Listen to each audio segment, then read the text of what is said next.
Hey YouTube, RBG Brigade. So this is a video specifically for Blue Spruce 786. A video that he had watched, made a comment on. He had wanted to know sort of the comparative track on D&D 3.0, 3.5, Pathfinder, and fourth edition. And I told him that get it around. If I get a chance to actually do this, I would do it for him. He's just one of those people that never got a chance to really get into the systems, and I had the fortune of being there for the very beginning of the launch of 3.0 and on.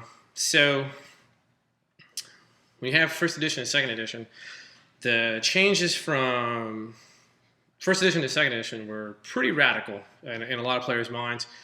As they changed a lot of things, like martial arts became this wonky role on a chart table. The bard became a character class all on its own. It uses mage spells, no druid spells. Things like that changed. They had the priest. They had domain. It's really, really. It was a lot of changes. DACO, little things like that.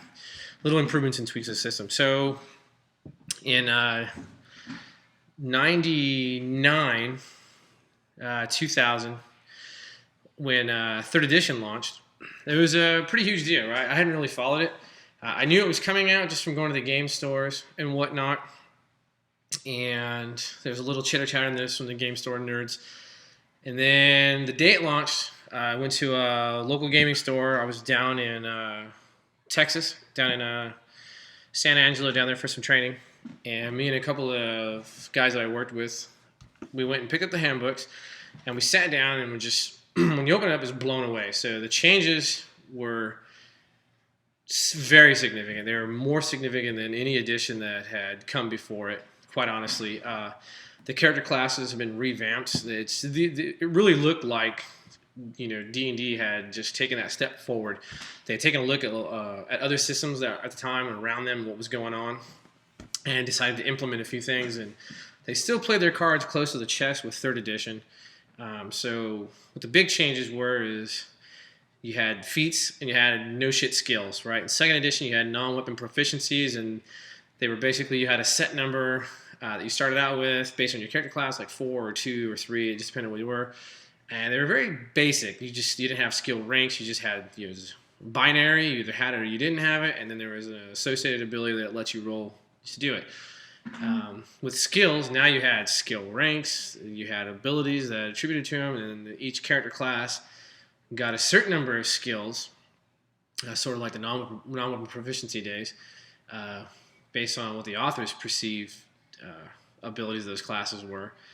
And they kind of moved forward from there, right? So skills were vastly different than in earlier editions. Feats were huge. That was one of those eye-popping moments when you open it up and you're just like, wait, what are these feats? And you're like, oh my god, they're little advantages that I can gain and kind of design my character, albeit combat-oriented. I mean, they're 99% combat-oriented. Same with skills. Most of the skill examples in the game are how to be used around and in combat. But they were significant because now you had these feats and you had basically these poker chips that you could put on your character and say, yes, and, you're proficient in that sword, right? Yes, and I'm really proficient in this sword, or I'm super nimble thief, so instead of strength, I'm going to use my dexterity for my weapon skills, or I can wade into combat and I can fire at point-blank ranges without fear of striking my friends, things like that. That was very significant. Hit points changed for the better. The hit point bubble got a little bit bigger. First level characters had a little more.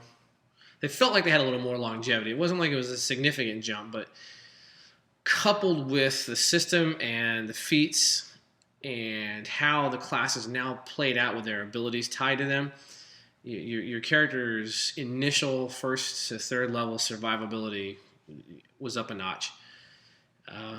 You look at just how things were done, back in the early days, the wizards were the wizards. Find Familiar was a spell, not an ability of the class. Sorcerer being able to spontaneously cast spells without having to memorize them. The cleric being able to just, turn any of their spells into a healing spell. Turning Undead made a significant change. What else? Just trying to think of for Blue Spruce's perspective on what some of the most significant aspects were. For the DM's perspective, one of the big things is now you didn't just have goblins. You may have a goblin barbarian, or a goblin wizard, a goblin sorcerer.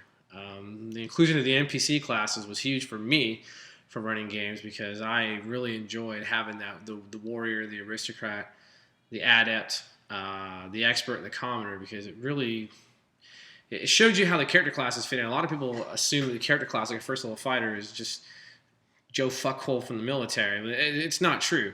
A warrior is Joe Fuckhole from the military or the militia. It's a standard. Anyone can pick up a weapon, and the sharp end goes away from your face. The fighter is the elite unit, right? Even at first level, that fighter is above and beyond a warrior or any other 0 level human being. Even a 10th level warrior doesn't hold a candle to even a low level fighter with just what they bring to the fight. So those are some of the significant changes that 3rd edition came into play with. The sheer number of spells that wizards had access to and could cast per day. Wizards are no longer just suck balls. I know everyone says it's the algebraic wizard or the quadratic wizard when you're a god at 12th level. It doesn't really matter at 1st level when you fire a fucking magic missile and then you're bored as shit because you're stuck. Hope not to get hit in the fucking face with your 2 hit points and your dagger. That was a significant change. They gave the wizards some extra spells, and they allowed them to go forward and actually hold their own in combat a little bit. The bard was back in as a character class. The druid was ungodly powerful. We get to the end of this, I can tell a story about probably the most significant turn of personal opinion I've ever had about a character class, and it was on the druid, and it was during a campaign set in Eberron. And it was amazing to see the druid do that. So that was really the big one. The barbarian was, back in the game as a character class after it was there in 1st edition, Unearthed Arcana, crazily unpowerful and erratic. It was back, and the rage was interesting, just the role-playing perspectives. The ranger was upped. I kind of think the ranger lost a little bit. I enjoyed the D&D 1st edition ranger's tracking. It was just crazy with all these charts. The ranger could basically, track at high enough levels. Rangers could basically track a fucking genie moving through air, and they would track it just fine. You kind of saw that progression of the ranger tracking ability. So we played that for a few years. We made characters. We ran a lot of campaigns. 3rd edition was 3rd edition. Everyone was kind of high on it. There was some naysayers. It wasn't perfect, but it was what you had. It was that new edition. It was just like, okay, this is cool. This is interesting. It's fun.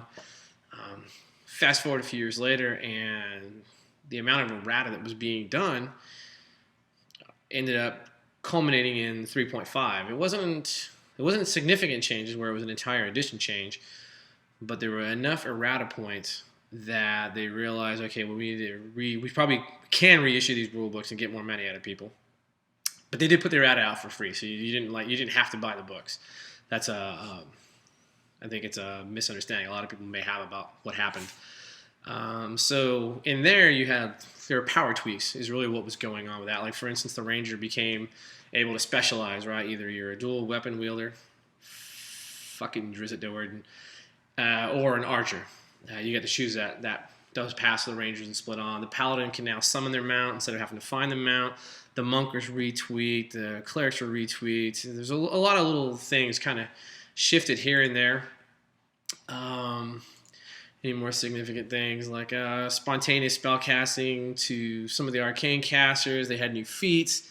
The monsters were able to actually get feats and skills like a PC rather than kind of at the way they were done up originally in 3rd edition. Let's see. Bards had more bardic abilities. The barbarians were improved a little bit. It was, like I said, it was a lot of little tweaks to the character classes, and for balance. They're always striving for balance, and that will set the stage for what happened next. So when we started, that went on for a few years. We ran a couple of campaigns in that. We played a lot with my friends. Not a bad system again. The tweaks were all reasonable. You can kind of see it. There was definitely problems with the system. And it starts as you play a system long enough, it starts to unfold these problems, and you realize you can play around with some of these issues. And this when you discover you got bad players, because I believe you have bad players, or poorly motivated players. So 2000, early mid 2000s, right? And 2005 and on, you start hearing the rumors. Fourth edition's coming. Fourth edition's coming. A few years later, 2006, 2007, they started openly talking about fourth edition. In 2008, sorry, it's a little cloudy. I had a rough spat of about 12 years where I was heavily engaged in other places. So fourth edition came out around 2008, I believe. You can look on Wikipedia; it doesn't matter. The chatter up to its release was very interesting, right? One of the things I always remember reading is from I want to say it was. It might have been Monty Cook, or it might have been one of the designer, one of the guys that was pitching it at the time at TSR, or at least was talking about it on the web and what they're allowed to talk about. And they had said there was a conversation between two people talking about their characters, and the one guy said, "Oh, well, what do you do with your fighter?" And he's like, "Oh, I'm putting the points into wisdom because I plan on using a hammer later." Right? And I thought that was pretty profound. I was like, "Okay, well, how is that going to affect it?" And yeah, this is kind of interesting because I'm a strong believer that I think the attributes are misapplied in D&D, and I would like to see them completely revamped in how they're used. That's another video for another time. If you want to watch one on strength and combat, go watch Lost and Beast's video on strength and combat. It's very eye-opening. So the 4th edition actually came out. I'm not going to lie to you, and this will probably get a lot of dislikes in the video. Don't dislike the video because it's an opinion and you don't happen to share it. I've got to tell you that D&D read initially and looked, it was amazing. I liked how it read. I saw where they were going. I can kind of see the light at the end of the tunnel. I was like, okay. All the classes, their hit points have quadrupled, doubled, quadrupled in some instances. Everybody can stay active every round, constantly engaged with the at-will powers. That meant that a mage could constantly be engaged with magic missiles and not have to worry about it and not, pit her out. Fighters could do crazy shit, sweeps. Some feats were put into powers, and so you saw that. But it did, and there was a lot of deniers. There's still deniers to this day, but it read and it felt like Wizards of the Coast wanted to make World of Warcraft, and it did, on the tabletop. They wanted to grasp what made World of Warcraft interesting for people, and what it did, capture that, and bring it to the tabletop, because they knew World of Warcraft had 12, 15, 18 million subscribers.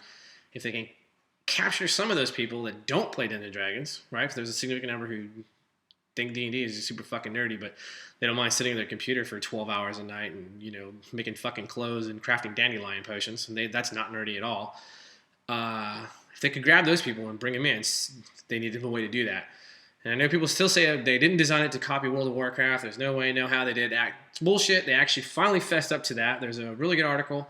I'll try to link it down below in the video. It's from Mike Merles and one of the other designers talking about it. They finally fessed up and said that World of Warcraft had a huge influence on the design of the game and the direction they went with it because of that. They needed a better action economy, and they needed to emulate something like World of Warcraft to grab those people. So if you're a naysayer on that, stop naysaying, because it's not bullshit. They did it.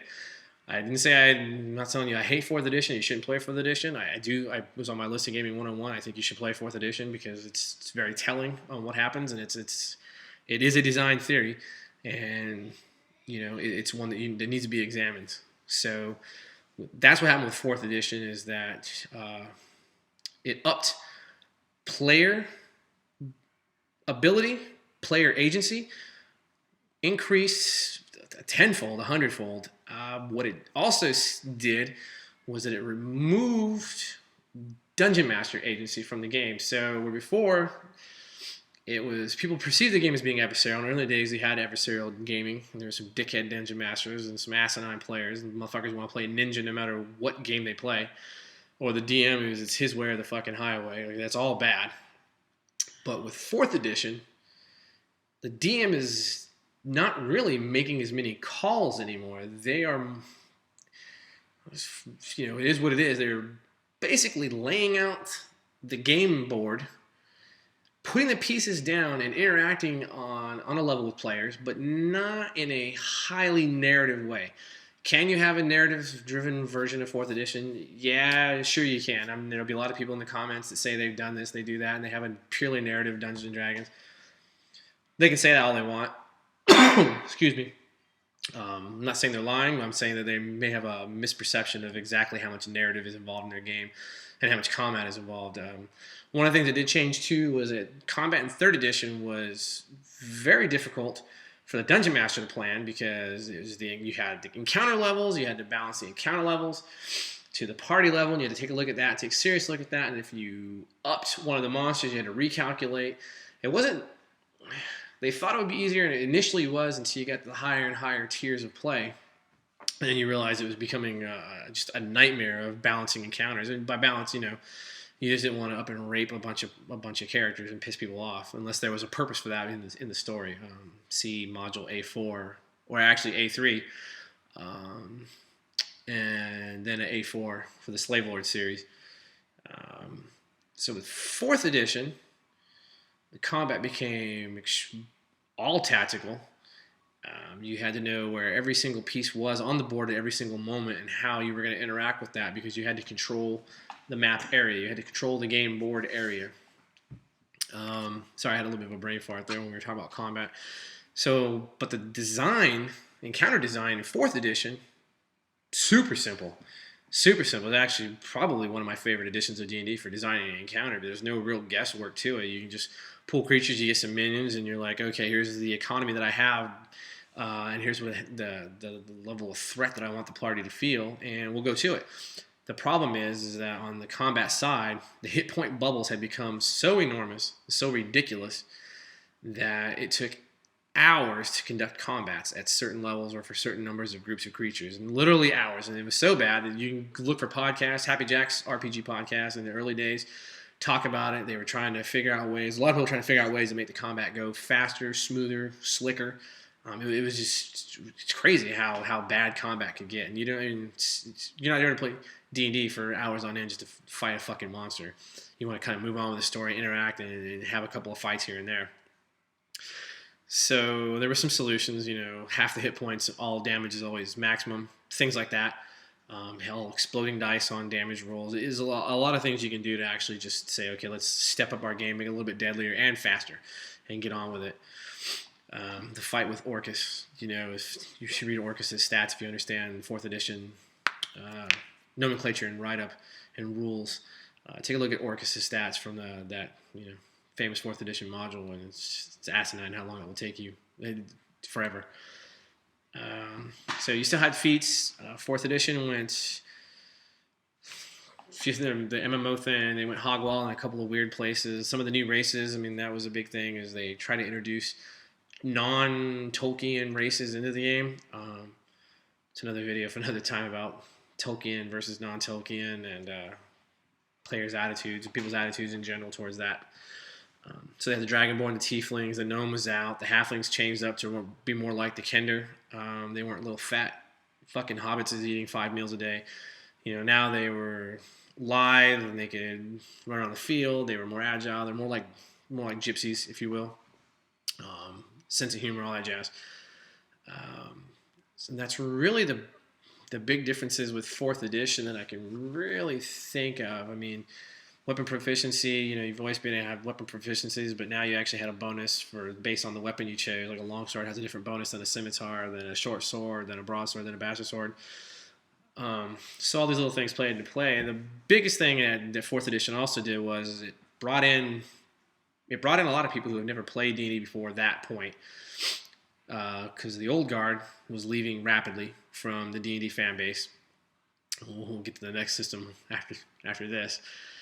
And so it brought in people who never really played a role-playing game before, and their only experiences were MMOs and video games. And you can readily see that. Character design was meant to be optimized, min-maxed, right? If you didn't come to the table with a 20 in one of your character scores in 4th edition, you're fucked. You can still play it, but because of encounter design, because of the assumptions of the rules themselves, they assume a certain sum of bonuses based on your character. They assume that you have a certain level of magic items. 3rd edition was bad about that too, where based on your level, you should have this much magical item buy-in, magical item worth. It's ridiculous. It turns it too much into a video gaming aspect where you can just go buy anything. Extremely high magic.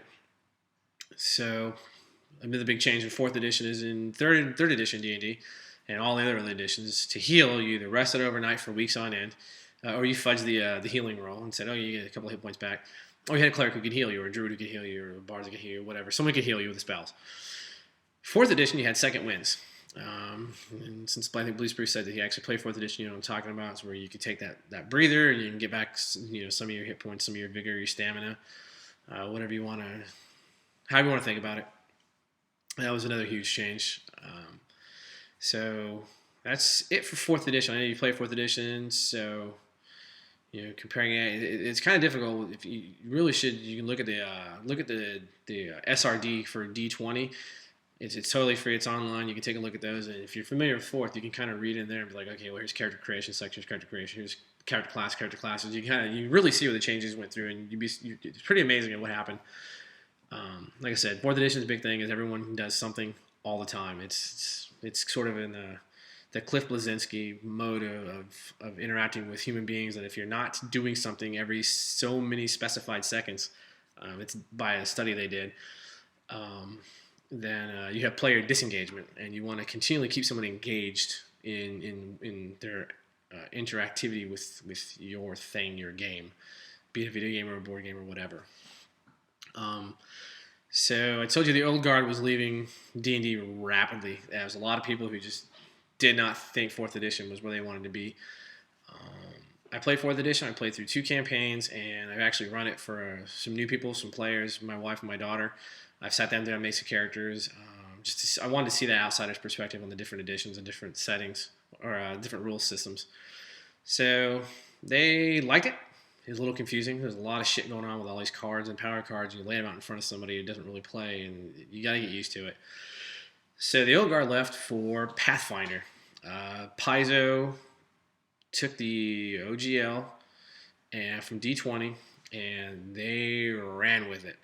They ran with it hard and fast, and they have continually done all the right things. It's not an endorsement for Pathfinder. It's still a D20 game. So people call Pathfinder 3.75.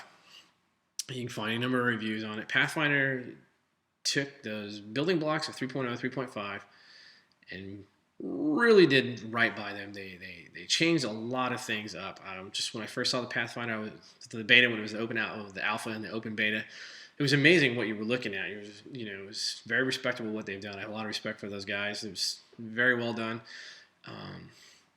The fact that the cleric's channeling ability now, it wasn't turn undead, and now it's, I'm going to heal the party, or blam, I'm going to blast out, the undead or, negative associated creatures.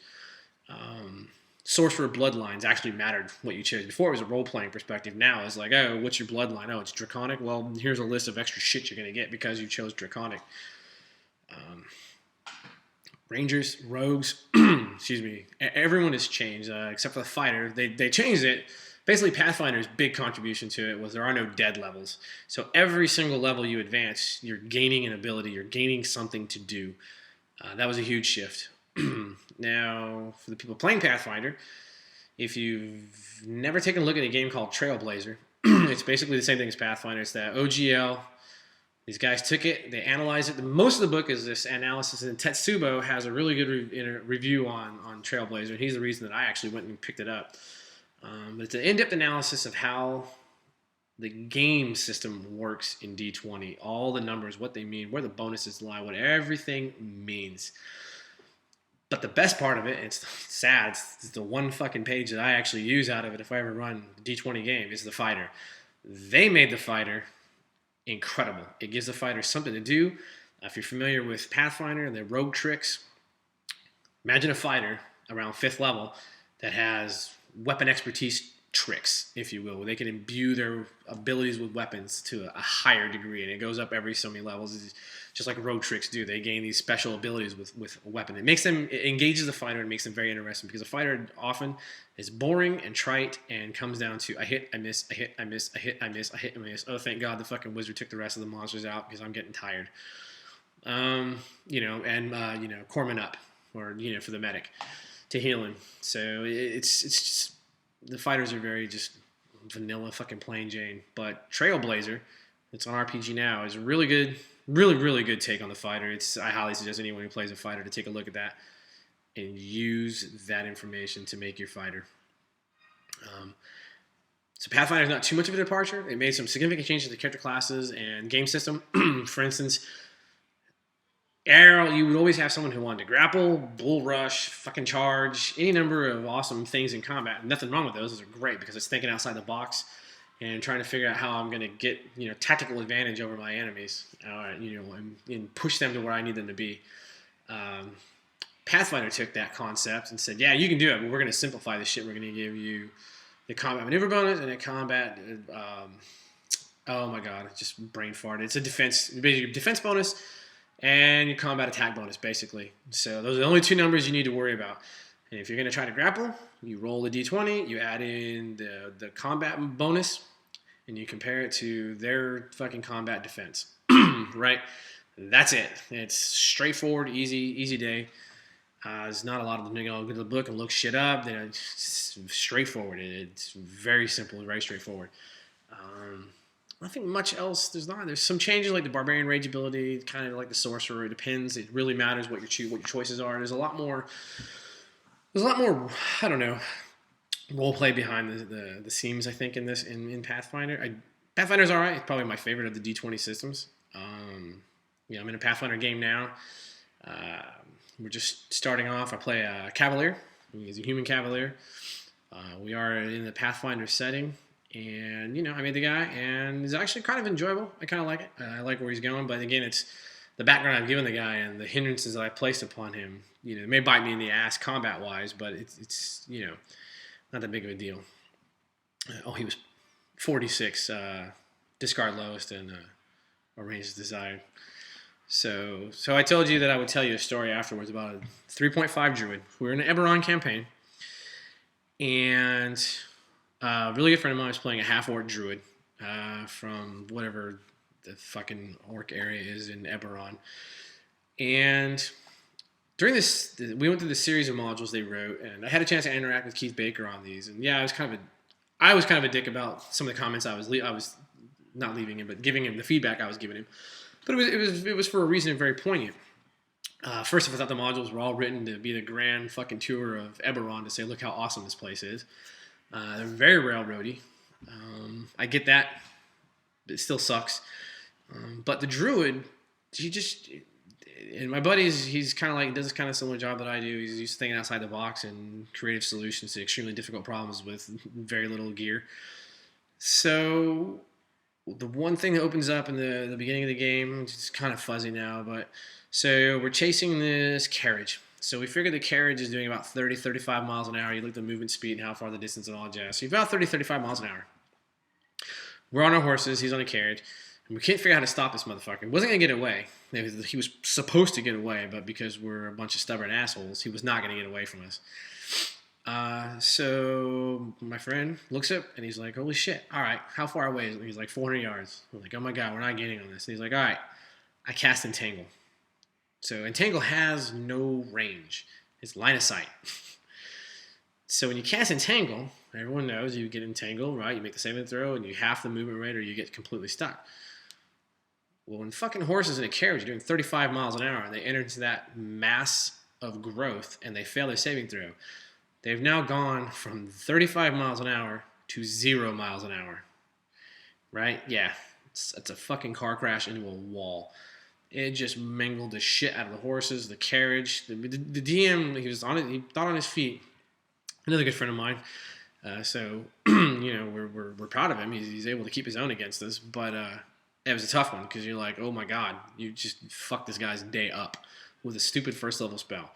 So I was like, okay, that was pretty cool. Druid, that was pretty neat. Then we had an encounter where we were on an airship. Of course, because it's Eberron, and we had to take an airship at some point. And the bad guys were supposed to throw someone off the airship. Anyway, something was supposed to happen. Sort of, dramatis. And they did that, and the druid just summoned Hippogriffs and rescued him. Just fucking started summoning animals, and I was like, that's pretty handy, actually. The druid can do this shit for us. So he was summoning animals left and right, and they were just kicking the shit out of things. Wolves, summoned wolves, brutal in fucking third edition with that the free trip if they hit. That's just ridiculous.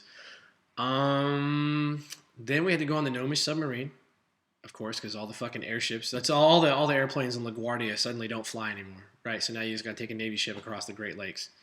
It's basically the feeling we got. So at some point the submarine gets stuck. Shocking. And they had air suits on board and potions of water breathing. Also shocking. So the whole shtick was, obviously, to get the party outside to have underwater combat. What they didn't encounter, I still don't think they took in consideration the fucking druid at all when writing these modules. So everyone stayed on board the sub. The druid was the only one who went out. And the druid went out. He had the ability to do what needed to be done. And we could talk him through it. I think he may have went out with some of the crew members. Sorry, the engineers. But the important part is, of course, the sharks were going to attack us. It has to happen. So, of course, everyone's probably smiling. The druid summoned Dolphin Pod. Those dolphins just kicked the living shit out of those sharks. Just ripped them a new asshole. And they didn't fucking touch the druid or the NPCs. Didn't touch the sub. Even a megalodon came, and the dolphins kicked the shit out of that thing. It was like, holy fuck. The rest of the table were like, yeah, dude, go. Doc, beat the sharks. We're going to be busy jerking off over here, role-playing, making fun of each other and shit. And you could see in the DM's face, he was like, Jesus Christ, I can't touch this guy. We don't believe in hiding roles. We believe open roles. It is what it is. Fate determines it. Yeah, so I know some people are like, well, why are you complaining? I'm not complaining. I'm just saying the druid was not taken into consideration in third edition, and this is just a small example where the druid was overpowered. The wild chip ability is a whole other fucking thing. So the last thing in the module is this giant ass pyramid. It's in the jungles. You got to go in there, and you're gonna meet the drow, fucking drow, and work your way up to the temple, to the top. Except we had a druid, so again he summoned hippogriffs, and we flew to the last room in the dungeon and won. There's none of that shit in between. None of the bad things happened to us. We just went in, got it shit done, and that was it. It was the end of the day. I mean, the module lasted, that fucking adventure lasted 20 minutes. And it was just thinking outside the box. But the druid is just that. The druid was always in third edition and like I said, maybe it's not overpowered in those examples, but that's the story of what a druid brings to the table in third edition when they just wreak fucking havoc when they're summoning spells, right? The Summon Nature's Ally spell became spontaneous casting in 3.5. And that really just fucking... He turned every single spell he had in his repertoire into a summoning spell, and it was he just wrecked shop during that whole goddamn campaign. So that's what it is. So, Blue Spirits, I hope you enjoyed that. I hope it helps out. If it doesn't, let me know. Maybe I can clarify some more things. The video's getting long in the tooth, though. All right? Take it easy.